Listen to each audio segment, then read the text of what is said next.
بسم اللہ الرحمن الرحیم۔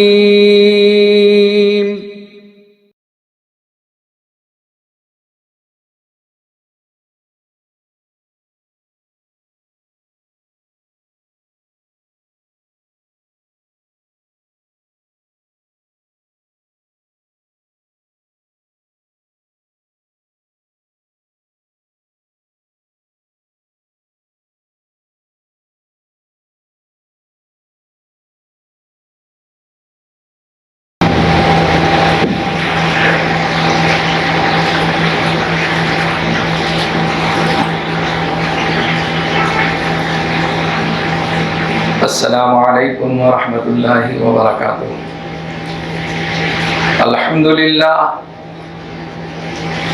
الحمدللہ کفا وسلام علی عبادہ الذین اصطفى، اما بعد فاعوذ باللہ من الشیطان الرجیم، بسم اللہ الرحمن الرحیم۔ إنما المؤمنون الذين إذا ذكر الله وجلت قلوبهم وإذا تليت عليهم آياته زادتهم إيمانا وعلى ربهم يتوكلون۔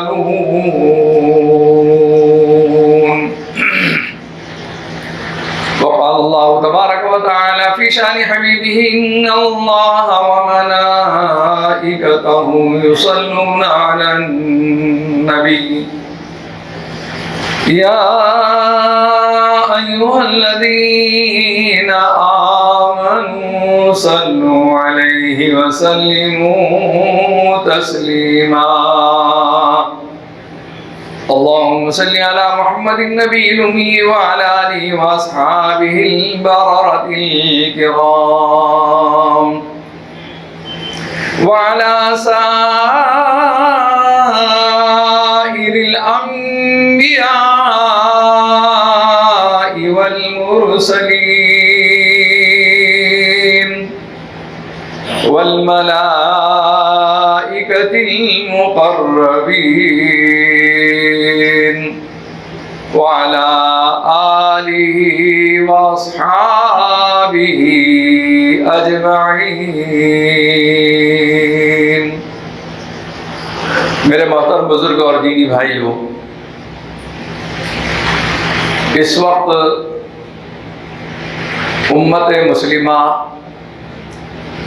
جس زوال کا شکار ہے، اس کے اسباب اور حل تلاش کرنا چاہیے۔ مسلمانوں کی پستی، مسلمانوں کا زوال یا مسلمانوں کے جو حالات ہیں وہ کیوں آ رہے ہیں اور اس کا حل کیا ہے؟ اکابر علماء کرام نے، مفسرین نے، محدثین نے، مورخین نے اس پر بہت زیادہ تفصیلی روشنی ڈالی ہے۔ ہر کوئی اس میں سے مسلمانوں کا ایک پہلو دیکھ کر اس کے حل کرنے کی کوشش کرتا ہے۔ اہل اللہ فرماتے ہیں کہ اس وقت جو ہے مسلمان جو قرضوں سے پریشان ہے، اس سے اسے ایک نجات کیسے مل سکتی ہے؟ اس وقت مسلمان جو ہے کن چیزوں میں بہت زیادہ ملوث ہے جس سے اسے ان رسم و رواجات سے نکالنے کی کیسے کوشش کی جاتی ہے، اس کی بہت زیادہ ضرورت ہے۔ میرے عزیز دوستوں اور بزرگوں، آج آپ موجودہ حالات میں مہنگائی کا رونا روتے ہیں، یہ پریشانی ہے، وہ پریشانی ہے، یہ تکلیف ہے، یہ حالات ہے، لیکن اگر آپ غور کریں گے قرآن سے اور قرآن سے سوال کریں گے کہ یہ ہمارے مصیبت اور پریشانیوں کہ اسباب کیا ہیں، تو قرآن کہتا ہے ما اصابکم من مصیبت فبما کسبت ایدیکم ویعفو عن کثیر۔ کوئی تکلیف، کوئی مصیبت نہیں آتی ہے فبما کسبت ایدیکم، جب تک کہ تم اپنے ہاتھوں سے نہیں کماتے ہو۔ ویسے تو اللہ تعالیٰ بہت ساری چیزوں سے معاف کرتے رہتے ہیں، درگزر کرتے رہتے ہیں۔ اللہ کی شان رحیمی اور شان کریمی یہ ہے کہ وہ بہت ساری چیزوں میں چھوٹ دیتے ہیں، ڈھیل دیتے ہیں۔ کچھ چیزیں ایسی ہوتی ہے کہ جس کی وجہ سے پکڑ میں بندہ آ جاتا ہے۔ ہر ایک کی پکڑ ہر ایک لحاظ سے علیحدہ ہے، اور وہ پکڑ بھی، وہ مصیبت بھی اللہ تعالیٰ اس لیے دیتے ہیں کہ میرا بندہ جو ہے سدھر جائے، میرا بندہ جو ہے وہ مجھ کو راضی کرنے والا بن جائے، میرا بندہ ان حالات کے بعد کامیاب ہو جائے۔ تو اللہ تعالیٰ کی شان رحیمی اور شان کریمی ہے کہ وہ بندے کو تھوڑا سا جھٹکا دیتے ہیں، بندے کی تھوڑی سی گرفت کرتے ہیں، بندے کی تھوڑی سی پکڑ کرتے ہیں، تاکہ یہ اپنی عادتوں کو بدل دے اور خالق اور مالک کی رضا کے لیے اعمال کرنے والا بن جائے۔ تو میرے عزیز دوستوں اور بزرگوں، فَبِمَا كَسَبَتْ أَيْدِيكُمْ، ہم نے اپنے ہاتھوں سے کیا کمایا، کیا قصور ہمارا ہے، اس کا جائزہ لینا چاہیے۔ تو آپ یہ دیکھیں گے کہ بندہ مومن جہاں پر زوال پذیر ہو رہا ہے، جہاں پریشانیاں اس کے گھروں میں آ رہی ہے، زندگی میں داخل ہو رہی ہے، اس میں سب سے بڑا قصور جو ہے وہ ہے رسم و رواجات کا غلام بننا۔ آپ دیکھیے کہ اس بندہ مومن کو، ایمان والے کو، وہ دین اللہ تعالیٰ نے عطا فرمایا تھا جس میں رسم و رواجات سے پاک کر دیا گیا، لیکن یہ رسم و رواجات دیکھ دیکھ کر مخلوق کے اندر، قوموں کے اندر، محلوں کے اندر، بستیوں کے اندر دیکھنے کے بعد اس کا یہ رواج کا عادی ہو گیا۔ فلاں لوگ کرتے ہیں لہذا ہم کو بھی کرنا ہے، خاندان والے کرتے ہیں لہذا ہم کو بھی کرنا ہے۔ یہ کرے بغیر نہیں ہو سکتا، یہ تو کرنا ہی پڑتا ہے۔ یہ جو جملے ہیں ہمارے ماحول میں چلے ہوئے ہیں، اور اس کو آپ کو آزمانا ہے تو خوشی کے موقع پہ دیکھ لیجیے۔ ایک شادی کا موقع ہے اور ایک غم کا موقع ہے۔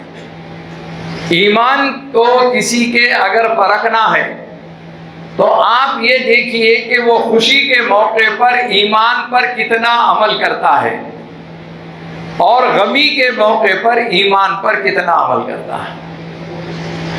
اب گھر میں، خاندان کے اندر ایک شادی طے ہو جاتی ہے، بس یہاں سے کتاب اللہ، سنت رسول اللہ، صحابہ کی زندگی، بزرگان دین کی زندگی، اولیاء کرام کی زندگی، ان میں نمونہ تلاش کرنے کے بجائے ہم یہ دیکھتے ہیں کہ ہمارے خاندان میں کس نے معیاری شادی کیا تھا،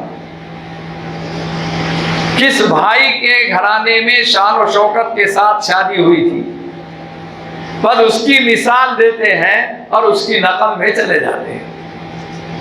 کہاوت مشہور ہے کہ نقل نویس نہ عقل نہ باشد۔ جو نقل کرتا ہے نا، سوچ سمجھ کے نہیں کرتا ہے، انہوں نے کیا لہذا ہم کو کرنا ہے۔ ارے ان کے پاس اللہ تعالیٰ نے مال و دولت دیا تھا، اس لیے انہوں نے فضول خرچیاں بھی کر دی، پکڑ تو ان کی بھی ہوگی، لیکن آپ وہ راستے پر کیوں جا رہے ہو، وہ غلط راستہ کیوں اختیار کر رہے ہو، وہ رسم و رواجات کے کیوں پابند بن رہے ہو۔ میرے عزیز دوستوں اور بزرگوں، ایک خوشی آئی ہے اور ہزاروں غموں کے چیزوں کو وہ روشنی ڈالتے ہوئے چلتی ہے کہ دیکھو تم اگر یہ خوشی کرو گے تو فلاں غم آ سکتا ہے، یہ خوشی زیادہ مستی میں کرو گے تو فلاں غم آ سکتا ہے۔ لیکن آدمی جو ہے خوشی کے نشے میں اتنا ہوتا ہے کہ ان ساری چیزوں کو دیکھتا ہی نہیں ہے، ان ساری چیزوں کو دیکھتا ہوا چلا جاتا ہے کہ جس کی وجہ سے انجام جو ہے اس کا اچھا نہیں ہوتا۔ خوشی کا آغاز جو ہے ہمارے پاس وہ غلط رسم و رواجات، جو ہندوانہ رسم و رواجات، آپ دیکھیں گے کہ اسلام نے نکاح کو بہت آسان بنایا تھا، شادی بیاہ کو بہت آسان بنایا تھا، لیکن مسلمانوں نے اس کو اتنا ہی مشکل بنا دیا۔ ابھی آج کل شادی کا سیزن ہے، آپ جا کر دیکھیے کہ کسی کو اگر تاریخ طے کرنا ہے تو سب سے پہلے وہ تاریخ سے پہلے حال کی تاریخ دیکھتا ہے کہ یہ حال مل سکتا ہے یا نہیں مل سکتا، یہ فنکشن ہال مل سکتا ہے یا نہیں، یہ لانس مل سکتا ہے یا نہیں، یہ ہوٹل مل سکتی ہے یا نہیں۔ پہلے وہ تلاش کرتا ہے وہ چیز کو جو اس کی تباہی کا آغاز کرتی ہے۔ اب اس میں معیار زندگی، غریب آدمی ہے، ٹھیلا چڑھاتا ہے، مزدوری کرتا ہے، لیکن اس کے پاس بھی آج رسم نام کی کوئی چیز نہیں ہونا چاہیے تھا، وہ رسم میں ہزاروں لاکھوں روپیہ خرچ کرنے کو تیار۔ میرے عزیز دوستوں، اس قدر پابندیاں لا کر لوگوں نے رکھی ہوئی ہے کہ اس کے بغیر نہیں ہو سکتا۔ حالانکہ رسم جو ہے یہ کوئی حیثیت نہیں رکھتی اسلام میں، شرعی حیثیت اسی کوئی بھی نہیں۔ آپ کو بچی پسند آ گئی، ان کو بچہ پسند آ گیا، چار لوگ ان کے بیٹھ کر جو ہے کوئی تاریخ طے کر لیجئے، سادگی کے ساتھ منعقد کرنے کی کوشش کر لیجئے، ختم ہو گئی بات۔ یہ ہے رسم۔ رسم میں کوئی حال، کپڑے ادھر سے دینا، کپڑے ادھر سے دینا، یہ سب ساری چیزیں کرنا، یہ سب چیزیں نہیں تھی۔ اب جب نہیں، اس کے پاس پیسہ نہیں ہے تو وہ سود سے پیسہ لیتا ہے، انٹرسٹ سے پیسہ لیتا ہے، بسیاں ڈالتا ہے، مقروض ہو جاتا ہے۔ مسلمانوں کی آدھے سے زائد آبادی قرضوں میں ڈوبی ہوئی ہے، اور وہ قرضے جو ہے اس کے بعد جب پریشانیاں آتی ہے تو وہ تلاش کرتے ہیں کہ مولانا ایسی کوئی دعا ہے کہ جو قرضہ ادا ہو جائے۔ اب آپ اندازہ لگائیے، 2 لاکھ کا آپ نے قرضہ کر لیا، 5 لاکھ کا قرضہ ادا کر لیا، اگر ایسی کوئی دعا ہوتی کہ فجر سے لے کر جو ہے دوسری فجر تک کے 5 نمازوں میں دعا کر لیے 5 لاکھ معاف ہو جاتے، تو پھر حال کیا ہوتا تھا؟ سب لوگ قرض لیتے تھے اور دعا کر کے اس کو معاف کروا لیتے تھے۔ وہ دعا کا مذاق ہے۔ وہ جتنا تذکرہ قرض کی ادائیگی کے لیے دعاؤں کا آتا ہے حدیثوں میں، وہ اتفاقی ہے، سہون ہے، مجبوراً ہے۔ کسی انسان نے ایکسیڈنٹ ہو گیا اور قرضہ لیا کسی کی جان بچانے کے لیے، کسی انسان نے قرض لیا، ایک آدمی بھوکا مر سکتا تھا، اس کی جان بچانے کے لیے۔ ایسی جگہوں پر جہاں پر قرض کی جواز ہے لینے کی، وہاں پر اگر آپ نے مجبوری میں لیا، ایسے قرضے دعاؤں کے ذریعے حل ہو سکتے ہیں۔ پھر بھی اہل اللہ فرماتے ہیں کہ صرف دعاؤں پہ بھروسہ نہ کرے، بلکہ دوا بھی کرے، یعنی کچھ ترکیب اور تدبیر بھی کرے۔ قرض آسانی سے آسمان سے کوئی رقم آنے والی نہیں ہے، چھپڑ پھاڑ کر کوئی رقم ملنے والی نہیں ہے کہ جس کی وجہ سے قرض ادا ہو جائے۔ تو ادائیگی قرض کی جتنی دعائیں ہیں وہ انسانوں کے مجبوری میں لیے ہوئے قرض، پریشانی میں لیے ہوئے قرض، ان کے بعد جو ہے اللہ تعالیٰ کی مدد آتی ہے۔ اور جو شریعت کو مٹانے کے لیے لیا، سنت کے خلاف کرنے کے لیے لیا، اللہ اور رسول کو ناراض کرنے کے لیے لیا، دنیا کو دکھانے کے لیے لیا، مخلوق کو خوش کرنے کے لیے لیا، پھر ایسے قرض کی تو ادائیگی نہیں، اس پہ مدد نہیں، اس کی سزا دنیا کے اندر اللہ تعالیٰ دیتے ہیں۔ اور وہ سزا کیا ہوتی ہے کہ دنیا میں یہ شخص جو ہے ذلیل اور رسوا ہوتا ہے۔ تو مقروض جو ہے وہ کیا گناہ کر رہا ہے، قرض لینے والا کیا گناہ کر رہا ہے؟ پہلے تو یہ سمجھیے، فرمایا اہل اللہ فرماتے ہیں کہ القرض مقراض المحبت، قرض محبت کی قینچی ہے۔ آپ اگر کسی سے قرض لے رہے ہیں، سمجھ جائیے اگر آپ وقت پر ادا نہیں کرتے ہیں تو جھگڑا ہوگا، تکرار ہوگی، بحث ہوگی، دل برے ہوں گے اور تعلقات ختم ہو جائیں گے۔ القرض مقراض المحبت، قرض محبت کی قینچی ہے۔ اور قرض لینے والا لینے کو لے گیا، اب ادا نہیں کر رہا ہے، اس کے بعد جو بولتا ہے وہ دیں گے۔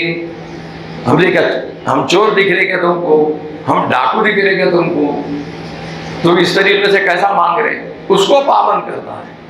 اور دینے کی نیت نہیں ہے، ارادہ نہیں ہے، اس لیے اللہ کی مدد بھی نہیں آتی۔ وہ شخص کو وہ وعید یاد رکھنا چاہیے جس میں میرے آقا صلی اللہ علیہ وسلم کے سامنے ایک جنازہ لایا گیا۔ آپ صلی اللہ علیہ وسلم نے پہلے دریافت فرمایا کہ اس کے اوپر کوئی قرض ہے کیا؟ معلوم یہ ہوا کہ وہ صحابی پر قرض تھا۔ اللہ کے رسول صلی اللہ علیہ وسلم نے جنازے کی نماز کا انکار فرما دیا کہ میں یہ جنازے کی نماز نہیں پڑھاؤں گا۔ وجہ کیا ہے؟ اس کے اوپر قرض ہے۔ صحابہ نے پوچھا تو معلوم یہ ہوا کہ ان پہ قرض ہے۔ تو ایک صحابی رسول کو محسوس ہوا کہ پیارے آقا صلی اللہ علیہ وسلم صرف محض اس کے قرضے کی وجہ سے، وہ مقروض ہونے کی وجہ سے جنازے کی نماز سے انکار کر رہے ہیں۔ اس زمانے میں رحم دلی دیکھو، ہمدردی دیکھو، بھائیوں جیسا سلوک دیکھو کہ وہ کھڑے ہو گئے ایک صحابی رسول اور عرض کیا یا رسول اللہ صلی اللہ علیہ وسلم اگر اس کے اوپر کتنا بھی قرض ہے میں وہ ادا کر دوں گا۔ جب انہوں نے گارنٹی دی، ضمانت دی اور یہ فرمایا کہ اس کے اوپر جتنا بھی قرض ہے میں ادا کر دوں گا، تو آپ صلی اللہ علیہ وسلم نے پھر جنازے کی نماز پڑھائی۔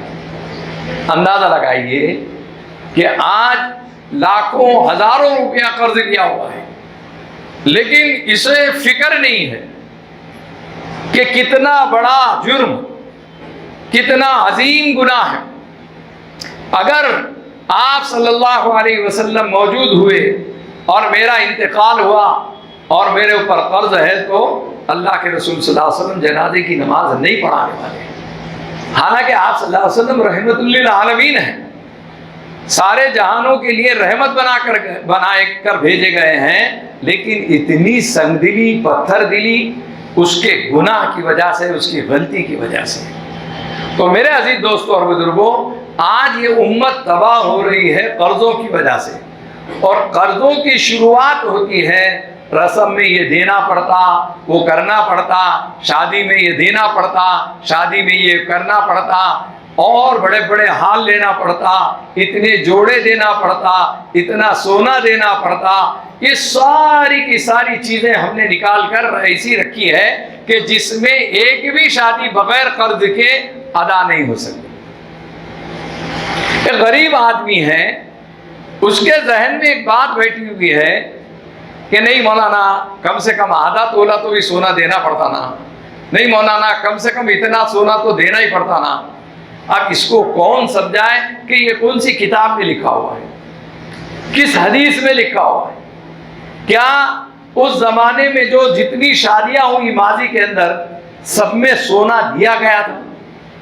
میرے عزیز دوستوں اور بزرگوں، یہ جو رواج چلا ہے اور اس میں جس قدر بڑھوتری ہوتے جا رہی ہے، 10 تولہ، 20 تولہ، 15 تولہ، 25 تولہ، یہ جو آگے بڑھنے کا ذہن ہوتا ہے، اس کے لیے کیا کرے گا؟ وہ ظاہر ہے کہ قرض لے گا، سود سے پیسہ لے گا، اور جب ادا نہیں کر سکا تو کس کی عزت جائے گی؟ پورے خاندان کی، پورے گھرانے کی نیند حرام ہو جائے گی۔ آج کتنے لوگ ایسے ہیں جو شادی کر کے کنگال ہو گئے، اور ادھر سے پھر خبر آتی ہے کہ داماد صاحب کو جتنا دیا ہے وہ بھی جو ہے بس نہیں ہو رہا ہے، اس پر بھی وہ خوش نہیں ہے۔ اب پیدائش ہوئی بچے کی، اب یہاں سے پھر رسم و رواجات کا آغاز، شادی کے 1 یا 2 سال کے بعد بچے کی پیدائش پر جھولا دینا پڑتا، ایسا بستر دینا پڑتا، ایسا کھانا کھلانا پڑتا. یہ سارے رسم و رواجات کو آپ کاؤنٹ کیجئے، ایک کاغذ کے اوپر لکھ لیجئے، اور آپ کے گھرانے کے اندر جتنی شادیاں ہونے والی ہے اس شادی میں منیمم اور میکسیمم کتنے خرچ ہونے والا ہے، تو آپ اندازہ لگائیں گے کہ یہ اس کے پاس جتنی بھی دولت ہے وہ کم پڑنے والی ہے اور یہ کنگال ہونے والا ہے. لاکھوں روپیہ میرے عزیز دوستوں فضول خرچ کیا جا. ابھی تو ایک غریب گھرانے کے اندر اللہ نے اس کو حسن دیا، خوبصورتی دیا، بچی اچھی ہے، قابل ہے، سب کچھ ہے، لیکن رسم و رواج کیا بنا ہوا ہے؟ میک اپ کرانا پڑتا، بیوٹی پارلر کو جانا پڑتا. اس لیے دلہنیں سب سے تاخیر میں آ رہی ہیں. آدھے لوگ کھا کر چلے جاتے ہیں دلہن کیوں نہیں آئی ہے، تو معلوم یہ ہوا کہ بیوٹی پارلر دی. کن کی بچی ہے؟ حاجی صاحب کی ہے، نمازی صاحب کی ہے، دین کے دائی کی ہے، مبلغ کی ہے. ان سے کوئی پوچھے کہ یہ بیوٹی پارلر کبھی سوچا آپ نے کہ کون سی بلا اور کون سی نحوست ہے؟ آج جگہ جگہ مسلمانوں کے محلوں میں بیوٹی پارلر کے بورڈ لگے ہوئے ہیں. میرے عزیز دوستوں اور بزرگوں، یہ مسلمانوں کو تباہ کرنے کے اڈے ہیں. جیسے گانجے اور چرس اور افیم کے خلاف مہم ہوتی ہے، اس سے زیادہ اس کے خلاف میں مہم چلانا چاہیے. یہ ہماری بچیوں کو، ہماری بیٹیوں کو، ہماری معصوم بچیوں کو یہ بگاڑ کا ذریعہ ہے. اور اس دن شادی کے دن جو ہے ایک دلہن کا ریٹ ان کا کتنا ہوتا ہے وہ اندازہ لگا لیجیے. 2000 ہے، 5000 ہے، 10,000 ہے. ایسا میک اپ جس میں اس کی صورت ہی بدل جا رہی ہے. ٹھیک ہے تھوڑی دیر کے لیے خوشی ہوتی ہوں گی کچھ لوگوں کو، اور تھوڑی دیر کے لیے کچھ لوگوں کو پسند آتی ہوں گی، لیکن جب میک اپ ختم ہو جائے تو پھر لطیفے بن جاتے ہیں. ایک صاحب جو ہے اپنے گھر میں شادی ہوئی اور صبح کے ٹائم پر ایک خاتون کو پکڑ کر کہنے لگے تو نے میری بیوی کی جو ہے یہ گوٹ جو ہے چرا لیے، تو نے چل نکال. اور اس کو اوپر سختی کر رہا ہے. اب مارنے ہی والا تھا کہ ادھر سے ماں نکلی. ارے کیا کر رہا ہے نادان، کیا ہوا تیرے کو؟ نہیں دیکھو نا، بولے یہ نوکرانی جو ہے بولے میری بیوی اور میرے وائف کے کنگن چرا لی. بولے ماں بول رہی ذرا غور سے دیکھ، اندھے تیرے کو عقل نہیں ہے؟ بولے یہ تیری بیوی ہے؟ بولے ہاں. بولے رات میں تو میں دیکھا تو وہ بہت حور تھی، اب یہ تو نوکرانی دکھ رہی. یہ قصے پھر وجود میں آئیں گے، یہ قصے وجود میں آئیں گے. اور آپ دیکھتے ہیں اب یہ گرما کا موسم میں ہے تو جیسے چاند کو گہن لگتا ہے نا، سورج کو گہن لگتا ہے، یہ میک اپ والوں کو دوپہر میں جا کے دیکھ لینا اور شام کے ٹائم پر پسینے کی حالت میں ان کو دیکھ لینا، سمجھ میں آ جاتا ہے کہاں سے لا. اللہ تعالیٰ نے جو شکل و صورت آپ کو دی ہے، مرد ہو یا عورت ہو، قرآن نے کہا کہ لقد خلقنا الانسان فی احسن تقویم. ہم نے تم کو ایک بہت بہترین سانچے میں ڈھالا ہے، بہت بہترین انداز میں تم کو بنایا ہے. ہم نے بہت بہترین انداز میں تم کو پیدا کیا ہے. تم کو اپنی خوبصورتی پر ناز ہونا چاہیے، اپنے چہرے پر ناز ہونا چاہیے. یہ وقتی طور پر یہ بیسن کے جیسا یا کوئی گندگی کے طرح لیپ لگا دو گے، اس سے خوبصورتی نہیں آتی ہے، اس سے بدصورتی آتی ہے. بلکہ جو لڑکیوں کو عادی بناتے ہیں، یاد رکھو آپ اپنی خوبصورت بچی کو آپ جو ہے اس کے چہرے کو خراب کر رہے ہیں، اس کے چہرے کو خراب کر رہے ہیں، بدصورت بنا رہے ہیں. تو یہ میک اپ کا چلن جو چل گیا ہے اور یہ بیوٹی پارلر کا جو چلن چل گیا ہے، اس میں آنکھوں کے اوپر جو فیشن ڈیزائننگ کے اعتبار سے اتارا جاتا ہے، آپ بتاؤ کہاں اس کا میچ ہے؟ چہرے سے اس کے خوبصورتی سے کہاں اس کا میچ ہے؟ کس چیز کی دیکھ کر وہ نقل کر رہے ہیں؟ اور ان میں ملانے والے جتنے بھی آئٹم ہیں اکثر میں کہتے ہیں کہ ناجائز اور حرام چیزوں کی ملاوٹ ہے اس کے اندر. ایسے میک اپ کے ساتھ دلہن نماز پڑھ سکتی ہے یا نہیں پڑھ سکتی ہے؟ اکثر فقہا نے، اکثر علماء نے، مفتیوں نے فرمایا کہ اس کے ساتھ نماز جائز نہیں ہے. آپ اندازہ لگاؤ، آپ کے جسم پر اگر کوئی گندگی لگ گئی، کوئی نجاست لگ گئی، آپ اس کو دھوتے ہیں اور اس کے بعد وضو کرتے ہیں اور نماز پڑھتے ہیں. کوئی گندگی چہرے پہ لگا کر تھوک کے آ جائے اور اس میں کچھ ناپسندیدہ اور مکروہ چیزیں ہوں، اس کا ہم خیال نہیں کرتے. ہزاروں روپیہ اس امت کا بیوٹی پارلروں میں جو ہے تباہ ہو رہا ہے.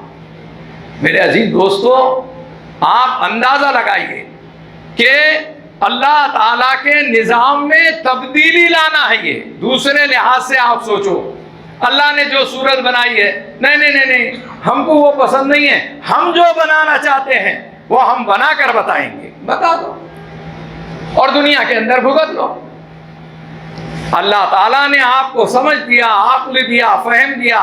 جتنے لوگ مسجد کے اندر بیٹھے ہوئے ہیں، میری آپ سے عاجزانہ درخواست ہے، گھر سے اس مصیبت کو، اس نحوست کو، اس بیماری کو نکالنے کی کوشش کیجیے. اگر کوئی نہ مانے تو آپ سختی کے ساتھ منوانے کی کوشش کرو. میرے عزیز دوستو، بعض لوگ کہتے ہیں مولانا بناؤ سنگار تو جائز ہے نا.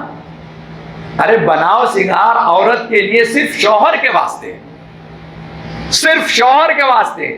مجھے یہ بتائیے کہ شادی کے دن جو میک اپ لڑکیاں کرتی ہے، دلہنیں میک اپ کرتی ہے، وہ میک اپ کیا خالی شوہر کو بتانے کے لیے کرتی ہے؟ اس دن شوہر کی حیثیت 5% کی ہے اور 95% ساری مخلوق کی ہے، خاندان کی ہے، لوگوں کی ہے، مردوں کی ہے، دوسرے لوگوں کی ہے. اور حیرت یہ ہوتی ہے میرے عزیز دوستو کہ شادی بیاہ میں شریعت کا اس قدر جنازہ نکالا جا رہا، اس قدر جنازہ نکالا جا رہا کہ افسوس ہوتا ہے. ایک دلہن کے ساتھ اس کا خلیرا بھائی جو ہے فوٹو اتار رہا ہے، چچیرا بھائی فوٹو اتار رہا ہے، ممیرا بھائی فوٹو اتار رہا ہے، اس کے خاندان کے دیور اور جیٹ وہ فوٹو اتار رہے ہیں.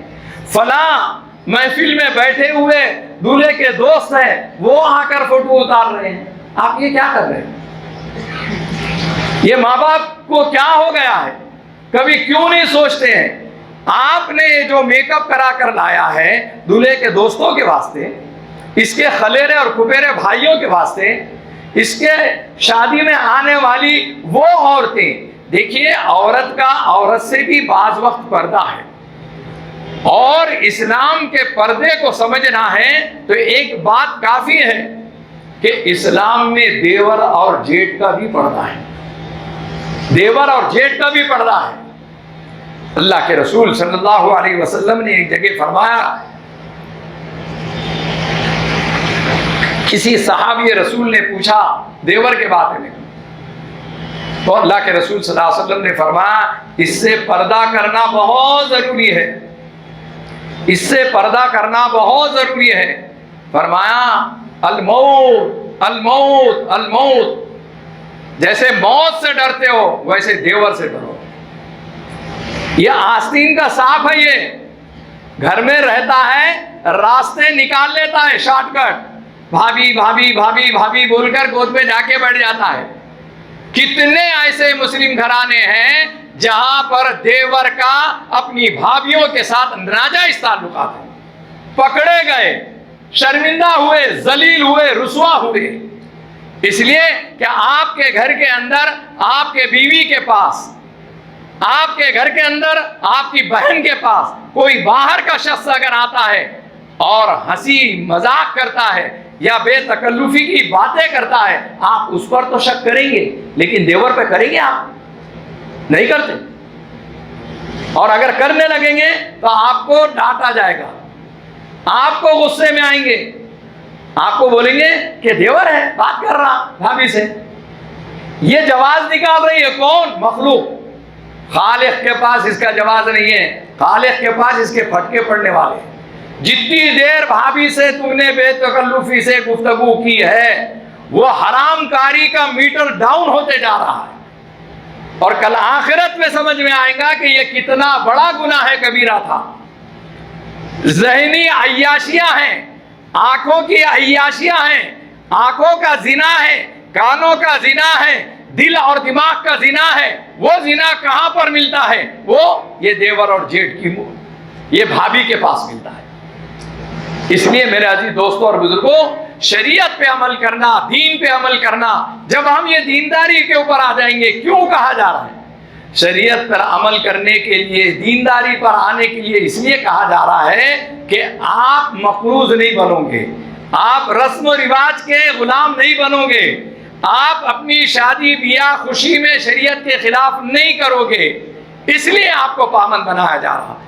زندگیاں جو تباہ ہو رہی ہے، آپ ساروں کے قرضے اٹھا کر دیکھ لیجئے، وہ قرضوں کی لسٹ میں آپ کو سب سے زیادہ جو ہے رسم و رواجات، یہ کرنا پڑتا، وہ دینا پڑتا، یہ لینا پڑتا، اس کی لسٹ سب سے زیادہ ہے۔ اور دوسرے نمبر پر شادی بیاہ کی ایک چیز طے کر لو کہ اگر میری بیٹی کی شادی ہوگی یا میری بہن کی شادی ہوگی یا میرے گھر کے اندر کوئی شادی ہوگی، میں اس میں ثالث بنوں گا، وکیل بنوں گا، یا میں گواہ بنوں گا، یا میں گھر کا ذمہ دار ہوں، تو خدائے پاک کی قسم آپ کو یہ رول ادا کرنا پڑے گا کہ میرے گھرانے کی شادی ہے، میرے خاندان کی شادی ہے، میری فیملی کی شادی ہے، کوئی کسی پر ظلم نہیں کرے گا۔ آپ کی جتنی حیثیت ہے دلہن والوں کی اتنا ہی کیجئے، ایک پیسہ قرض مت لیجئے۔ دلہے والوں کی جتنی حیثیت ہے اتنا ہی کیجئے، ایک پیسہ قرض مت لیجئے۔ اگر آپ یہ ثالثی کا رول ادا کریں گے، یہ کردار ادا کریں گے، تو خاندانوں کے درمیان میں جو غلط رسم و رواجات ہے اس سے نجات بھی ملے گی اور معاشرہ پاک ہوتے رہے گا۔ میرے عزیز دوستوں اور بزرگوں، کئی گھرانے آ کر قرضوں کی وجہ سے آج کل جو ہے دعاؤں کے سلسلے میں پوچھتے ہیں، جب ان سے تفصیل پوچھی جاتی ہے تو وہ اس کنڈیشن میں ہوتے ہیں کہ وہ یہ کہتے ہیں کہ مولانا آپ تو ایسا معلوم ہوتا ہے ہر روز صبح میں شام میں 2-4 قرض دار آتے ہیں، معلوم یہ ہوتا ہے کہ خودکشی کر لینا۔ یہ خودکشی پہ کون مجبور کر رہا ہے؟ کون مجبور کر رہا ہے حرام موت کے واسطے؟ کاش کہ ہم میں سے کچھ سنجیدہ لوگ ہوں، کچھ لوگ اٹھ کھڑے ہوں اپنے خاندان، اپنی فیملی کے لیے، کہ میرے خاندان اور فیملی میں غلط رسم و رواجات والی شادی ہونے نہیں دوں گا۔ تھوڑی سی بدنامی ہوگی، تھوڑی سی باتیں سننا ملے گی، لوگ کہیں گے آپ کو کہ آپ کا مولانا بن گئے، آپ بہت بڑے دیندار بن گئے، بہت تبلیغی بن گئے، بہت سمجھانے والے بن گئے، جاؤ ہم کو مت سمجھاؤ، یہ بولیں گے۔ آپ جب سمجھائیں گے اور ان کو اس سے نجات دلائیں گے، اس وقت آپ کو ہمیشہ کی دعائیں ملتے رہے گی، یہ ثواب جاریہ کا کام ہے۔ تو میرے عزیز دوستوں اور بزرگوں، اللہ تعالیٰ نے جو ہمیں اسلام دیا ہے، جو دینی زندگیاں دی ہے، اس میں سب سے اہم چیز یہ ہے کہ اس وقت خوشی میں اور غمی میں ہمارا ایمان پرکھا جا رہا ہے، ہمارے ایمان کی کسوٹی کا وقت ہے وہ۔ ان دونوں وقتوں میں یہ مسلمان کیا کرتا ہے؟ داڑھی رکھ کر، حاجی ہو کر، نمازی ہو کے تھوڑی بھی شرم محسوس نہیں ہوتی کہ دین کا مذاق اڑاتے ہو، سنتوں کا مذاق اڑاتے ہو، اللہ کے رسول صلی اللہ علیہ وسلم کے حدیث کا مذاق اڑاتے ہو۔ شادی سنت ہے اور سنت کا مذاق اڑایا جا رہا ہے۔ شادی یا نکاح سنت ہے، اس سنت کے اندر ہزاروں فرائض کا جنازہ نکالا جا رہا ہے، کوئی بولنے والا نہیں، کوئی روکنے والا نہیں، کوئی ٹوکنے والا نہیں، کوئی سمجھانے والا نہیں ہے۔ کیا ہو گیا ہے میرے عزیز دوستوں اور بزرگوں؟ آپ ہزاروں دینی کام کر رہے ہیں، آپ لاکھوں اچھے کام کر رہے ہیں، آپ کسی کو کھانا کھلاتے ہیں، یہ بھی ثواب کا کام ہے، لیکن آپ یہ دیکھیے کہ کسی کو قرض سے نجات دلا دو، آپ کسی کو رسم و رواجات کی غلامی سے نکال دو، آپ ان کو سمجھاؤ۔ الحمدللہ اس کا بہت اچھا اثر ہو رہا ہے۔ آپ آج یہ محنتوں کا اثر آپ کو دیکھنا ہے تو اخبارات میں آپ دیکھتے ہیں کہ بھائی رسم کرنے کو گئے تھے اور سادگی کے ساتھ نکاح کر کے لوٹ گئے۔ یہ آپ کے لیے آئیڈیل ہے، یہ آپ کے لیے نمونہ ہے۔ آپ ایسی ہی کیجئے کہ آپ جائیں، آپ کو بچی پسند آ جائے، آپ اس وقت ہی سادگی کے ساتھ ساری باتوں کو یعنی جو ہے طے کر لیں اور نکاح کر کے لے کر آ جائے۔ پھر بعد میں کھلاؤ نا، آپ کس کو کھلانا ہے، پورے ہندوستان کو دعوت دے دو، کیا فرق پڑ رہا ہے؟ پورے پڑوسی ملکوں کو دعوت دے دو. آپ کے پاس مال کی اگر مستی ہے اور آپ یہ سمجھتے ہو کہ میں 5000 لوگوں کا کھانا کھلا کر میں شان و شوکت کے ساتھ گھوموں گا، نہیں نہیں نہیں ہے. آپ شان و شوکت کے ساتھ نہیں گھوم سکتے، اس لیے کہ یہ جو تمہاری شادی ہے یہ آہوں والی شادی ہے، یہ یتیموں کی آہیں لے کر جا رہی ہے، یہ غریبوں کی آہیں لے کر جا رہی ہے، یہ مسلمانوں کا مذاق اڑانے والی شادی ہے. آپ نے جتنی شان و شوکت کے ساتھ جو کچھ کیا ہے وہ شریعت کے خلاف کیا، دین کے خلاف کیا ہے. اس لیے میرا عزیز دوستو اور بزرگوں، دین سادگی کا نام ہے. شادی میں جو 3 نقطے ہوتے ہیں نا اس کو اڑا دیجیے، کیا بنا؟ کیا بنا؟ صرف 3 نقطے اڑانے کی ضرورت ہے. سادگی. اور اللہ کے رسول نے فرمایا الدین یسر، دین آسان ہے، دین مشکل نہیں ہے. ہم نے مشکل بنایا ہے اور اس کا خمیازہ ہم بھگت رہے ہیں.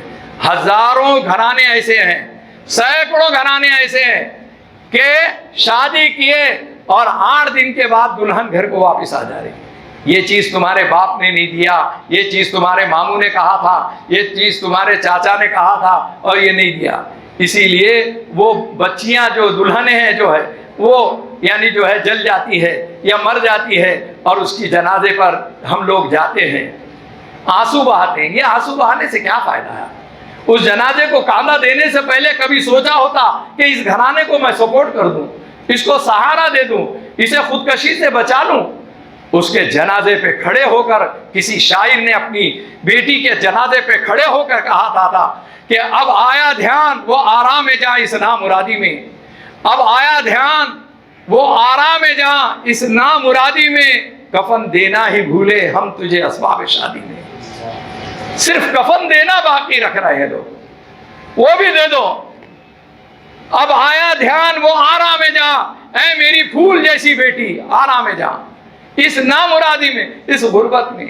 ایک غریب باپ قبرستان میں قبر کے سرانے کھڑے ہو کر وہ شاعر ہونے کی وجہ سے ایک شعر کہتا ہے، روتا ہے کہ اب آیا دھیان وہ آرام جہاں اس نامرادی میں، کفن دینا ہی بھولے ہم تجھے اسباب شادی میں. اس قدر مسلمانوں کا زوال آیا ہوا ہے، اس سے نکالنے کی بہت ضرورت ہے. اللہ جل شانہ مجھے آپ تمام کو عمل کی توفیق عطا فرمائے. وآخر دعوانا ان الحمدللہ رب العالمین. میرے عزیز دوستو، آپ ہمیشہ ہر جمعہ ماشاءاللہ اس مسجد میں آ کر بھرپور تعاون کرتے ہیں، اور یہ آپ کا تعاون جو ہے یہ مالی تعاون آپ کا. غریب غربا یتیم یسیر لوگ آپ کو یہاں پر دسترخوان پر کھاتے ہوئے دکھے نظر آئیں گے. کئی ایسے لوگ ہیں جو بیچارے جو ہے دواخانوں کے اندر پڑے ہوئے ہیں، دوا لانے کے لیے ان کے پاس پیسہ نہیں ہے، کھانے کے لیے کوئی انتظام نہیں ہے. آج ماشاء اللہ پورے شہر کیا پورے ہمارے مہاراشٹر اور ملک میں مسجد جمیل بیگ کی مثال دی جاتی ہے کہ یہاں پر جو ہے ان یتیموں غریبوں کے لیے کھانے کا فری میں انتظام کیا جاتا. کسی سے اس کا مسلک نہیں پوچھا جاتا، اس کا مذہب نہیں پوچھا جاتا. کچھ غیر مسلم بھی آ جاتے ہیں، غریب اسٹوڈنٹ بھی آ جاتے ہیں. 2000 کے قریب لوگ، 2000 سے زائد لوگ روزانہ یہاں پر دوپہر اور شام میں کھانا کھاتے ہیں. یہ آپ کا مال بہت صحیح جگہ پہ خرچ ہوتا ہے. آپ دل کھول کر تعاون فرمائیں. اور آج جو لوگ شادی بیاہ میں کھانا پھینک دیتے ہیں بچ گیا ہوا، وہ یہاں پر رابطہ کر کے اپنے بچا ہوا کھانا یہاں پر بھیج سکتے ہیں. بلکہ آپ خوش دلی کے ساتھ آپ اگر 1000 آدمیوں کا انتظام کر رہے ہیں، اس میں 50 غریبوں کا اس کا انتظام کریں، اس کی نیت کر لیں. یہاں پہلے اطلاع دے دیں کہ فلاں 10 تاریخ کو ہمارے پاس شادی ہے اور ہم 50 آدمیوں کا کھانا یہاں پر بھیجیں گے. یہ سب سے اعلیٰ مثال ہے کہ ہم اپنی خوشی میں کسی غریب کا بھی خیال کرتے ہیں. اللہ کے رسول صلی اللہ علیہ وسلم نے یہ بھی فرمایا کہ بدترین ولیمے کا کھانا وہ ہے جس میں غریبوں کو شریک نہ کیا جائے، غریبوں کو شریک نہ کیا جائے. سب سے بدترین کھانا، سب سے خراب کھانا. اب آج ہمارے پاس معیاری شادیاں تو ایسی ہو رہی ہے کہ اس میں غریب کو دیکھے تو اس کو باہر نکال دیتے ہیں. یہاں کہاں سے آئے، چلو باہر نکلو، دسترخوان پہ سے اٹھا دیتے ہیں. آپ نیت کرو، آپ کے شان کے خلاف ہے شادی خانے میں کھلانا غریبوں کو. تو آپ یہاں پر بھیج کے دے سکتے ہیں۔